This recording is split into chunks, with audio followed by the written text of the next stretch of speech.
We're away. And as always, it's gone off in order. Ongaro, Ronnefalk, Polito and Fee in the red car in fourth place. And they come towards us. And Ongaro trying to settle down quickly. Both Ongaro and Ronnefalk a little bit close to the left-hand side as they see it of that big double-double. They again instantly just edging away from Polito. And really are proving this is a two-horse race. Moving down the straight. Right, so it's nose to tail as they come through and dropping down. So this is where we've been at in the previous two legs. In leg one, Ongaro made one mistake and then immediately Ronnefalk made a mistake. In leg two, Ongaro made the mistake and Ronnefalk didn't, and Ronnefalk disappeared in the distance. Now Polito's a bit closer this time, so Polito's closer. Fee's a bit further. That's about 1/10 of a second loss there. There's the three of them. Remember, Polito can't win this, but he can obviously win the leg and move himself up the finishing order. A little bit of a gain over the last couple of jumps for Ongaro. Ongaro with the dark wing. The white wing is Ronnefalk. There's obviously you know their colours. I haven't got to tell you. Fee still in fourth in the red. And as it's ebbed and flowed again, Ronnefalk's got a bit closer again. Last time round he was scored at 0.4. This isn't 0.4. This is 0.3. But it's realistic. You can only get so close before you start having a chance of contact, which neither of them can stand. And this is a minute and 45 seconds. It's very likely we may even get 10 minutes of this. Let's keep with the top two. That's all that matters. Polito, he's not really being dropped. They are slightly dropping the Fee train. Ronnefalk's already moving around a little bit in the tail of Ongaro, just to make it, you know he's there. The thing is, if Ongaro drives the line for the whole 10 minutes, the chances of Ronnefalk getting past are slim to none. So all he can hope to do is force a mistake out of Ongaro whilst not making a mistake himself. He's got a slight problem that Polito's a little bit quicker this time and has not been dropped. Fourth place, Kerup's got through to fourth. So Kerup, showing that blistering pace he has got through to fourth from 10th. Thing is, Ongaro is not a maximum attack. Ongaro is at driving the line. And that is obviously slowing them both up, allowing them to be in the clutches of Polito, and allowing Polito to be in the clutch of his best friend, Marcus Kerup. So 4 cars now involved in this. Polito, I'm pretty sure, won't make any silly moves on Ronnefalk. I couldn't say the same about anybody else in the train. But they are now going through. Its Fee's dropped down to 5th. So they've got 2 pairs nailed together. The white and the blue car in 3rd and 4th. That's Polito and Kerup. And the 2 multicoloured cars are leading, which is Ongaro with the black wing and clear wing of Ronnefalk, but you can tell who they are. Right. It is obvious really that Kerup hadn't had that bad qualifying. He'd be much more involved in this situation. He's got through this time. So 3 minutes and 35 seconds of nose to tail action. Settling this, it just stretches out down the straight, condenses back up again through some of the later corners in the lap. Pretty similar to Polito as well. Now Canas has come to join the party as well, so Canas now is on the tail of Kerup. So we have probably, I'd say, probably the top 5 races in Europe at the moment on form in e-buggy in the first 5 positions. Canas, of course, has won the e-buggy Euros.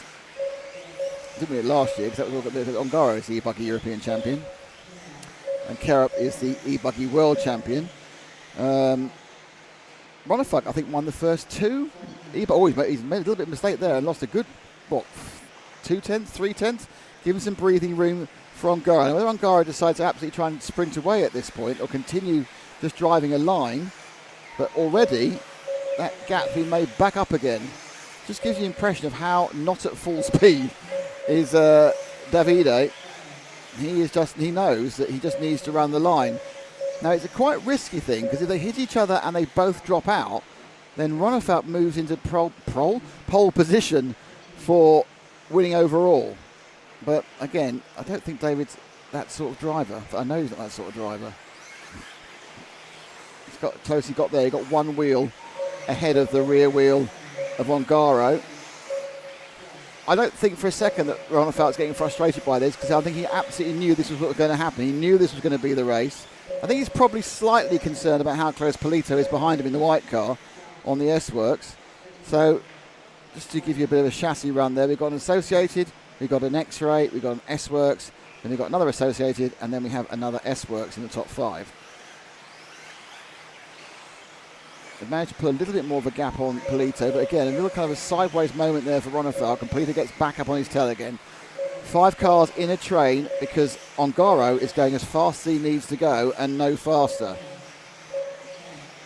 Now, there's a little bit of space now that Ronnefalk needs to catch back up to Ongaro until someone makes a move. Parente, Birkenkirch has got to 6th as well, so the talent pool is stacking up behind Ongaro now. A little bit of daylight for a couple of corners between Ronnefalk and Polito, but still this same gap. So Ongaro, in fact, the top 5 have now been running for 6 minutes and 25 seconds, and they've not made. I think not made a mistake. There's been a bit of, I think there's been some kerfuffle behind. There's been something's happened between 4th and 5th because there's been a big drop off. Polito stays in 3rd, and it looks like yes, there's been something's come together. They lost some pace. 3rd, 4th, 5th, and 6th lost some pace. Ball. Polito. In fact, the last lap round, Polito was actually scored behind. Oh, he's on the inside. He's got him. He's got him. Got him. Up the inside. Let's see what happens now about a return. Shouldn't happen around this part of the track. How did it happen? Just got up the inside there. Oh, a bit too wide. Suddenly lost the line. Went on the dirt. And now the chaser is the chased. Ronnefalk comes through, but he's always gapping immediately. Ongaro really needs to find some pace now and push forward past Ronnefalk.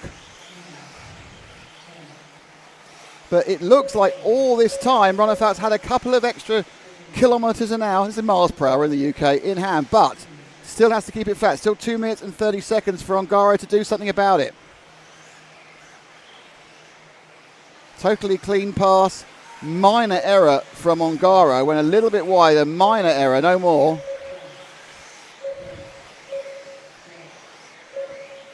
And it is noticeable now that he has freed himself up. Let's just stick with Ronnefalk, because it's now down to Ronnefalk if he makes a mistake. So I think he's got the basic ground speed over Ongaro. Don't forget, Ronnefalk wasn't even supposed to be here. Ronnefalk was supposed to be spending this weekend in China on the 1/10th Touring Car Worlds. Got called off for political reasons, let's be honest. Someone didn't get an envelope they wanted.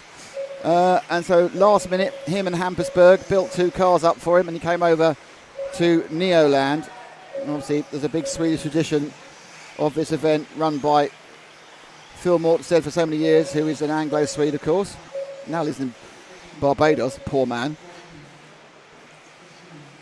And Ronnefalk moving through. He's got 1 minute and 23 seconds to go.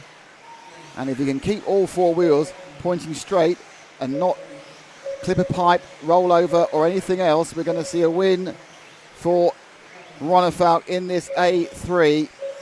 Superb game of chess as Ongaro bet on being able to stay online for 10 minutes, and he managed it for just over 7, and then just a slightest of over leaping, just turned around and he hit the dust, of course, outside the circuit, and that lost momentum and moved wide.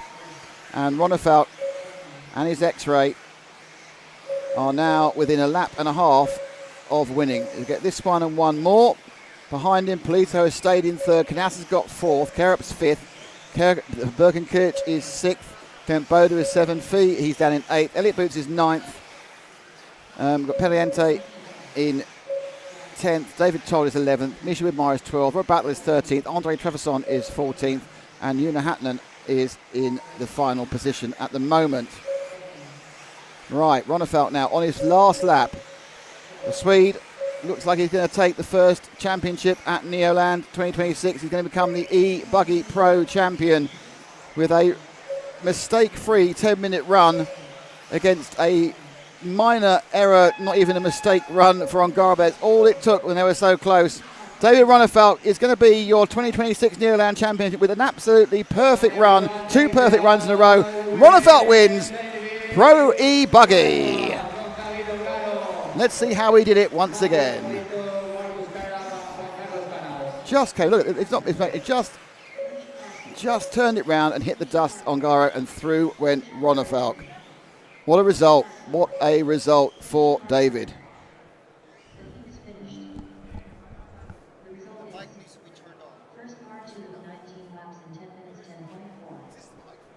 Yeah. So Nick is just heading out, and we'll be catching the NeoLand 2026